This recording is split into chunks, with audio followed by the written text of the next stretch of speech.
Dictation अभी 5 second में चालू होगी।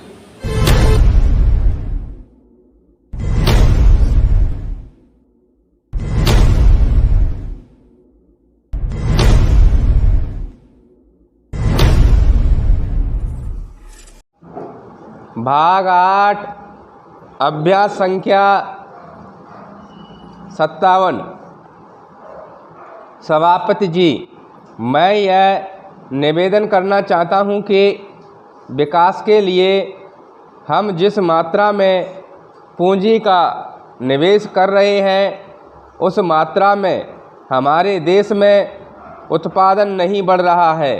लोग सामान खरीदने की शक्ति तो रखते हैं, लेकिन उसके अनुसार बाज़ार में सामान नहीं आ रहा है। मैं यह भी निवेदन करना चाहता हूं कि केवल इतना कहना ही काफ़ी नहीं होगा कि मूल्यों को कम करने के लिए उत्पादन बढ़ाना आवश्यक है। यह एक ऐसी चीज़ है जिसमें किसी का मतभेद नहीं हो सकता है। देखने में आता है कि सरकार की नीतियां कीमतों को बढ़ाने में तो सहायक होती हैं, लेकिन उनसे उत्पादन में वृद्धि नहीं होती है। मैं चाहता हूं कि सदन में इस बात का गंभीरता से विचार किया जाए। माल को इधर से उधर ले जाने में जो किराया देना पड़ता है, उसके कारण कीमतों में वृद्धि होती है। मुझे आश्चर्य है कि वित्त मंत्री महोदय ने अपने भाषण में यह तो अवश्य कहा है कि कीमतों में वृद्धि होने से उन्हें चिंता हो रही है, किंतु इसे रोकने के लिए कौन से उपाय किए जा रहे हैं, इस संबंध में वित्त मंत्री ने अपने भाषण में उल्लेख नहीं किया है।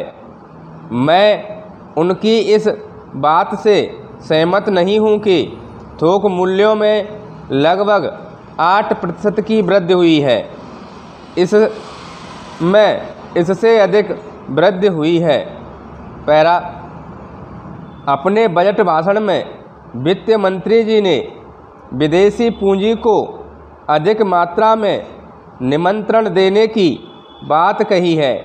आज हमारे देश के आर्थिक विकास की जो स्थिति है, उसमें बिना विदेशी पूंजी निवेश के हम नहीं चल सकते हैं। लेकिन विदेशी पूंजी बड़ी मात्रा में देश भर में आए, इसके जो खतरे हैं उनको भी नज़रअंदाज नहीं किया जाना चाहिए। मुझे दुख है कि यह बात अभी तक स्पष्ट नहीं हुई है कि हम जो विदेशी धन देश में लाना चाहते हैं वह किन शर्तों पर लाना चाहते हैं। उद्योग धंधों में, कल कारखानों में विदेशी पूंजी का हिस्सा बहुत कम है। यह बात वित्त मंत्री जी ने कही है।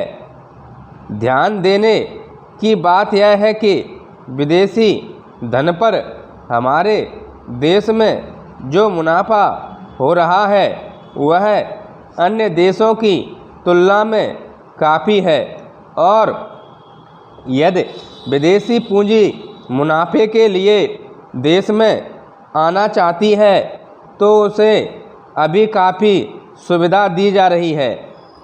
मैं आपके माध्यम से सरकार का ध्यान इस बात की ओर दिलाना चाहता हूं कि हमारे देश से धन चंद लोगों के पास एकत्रित होता जा रहा है। यह स्थिति ठीक नहीं है। सरकार को गंभीरता से इस समस्या पर विचार करना चाहिए और देखना चाहिए कि हमारे देश का धन कुछ ही लोगों के हाथों में न जाने पाए। पूंजी को कुछ ही हाथों में जाने से रोकने के लिए सरकार ने कुछ कदम उठाए भी हैं। इसलिए मैं यह निवेदन करना चाहता हूं कि सरकार ने जो इरादा किया है उस इरादे को पूरा करने के लिए प्रयत्न करना चाहिए। स्टॉप।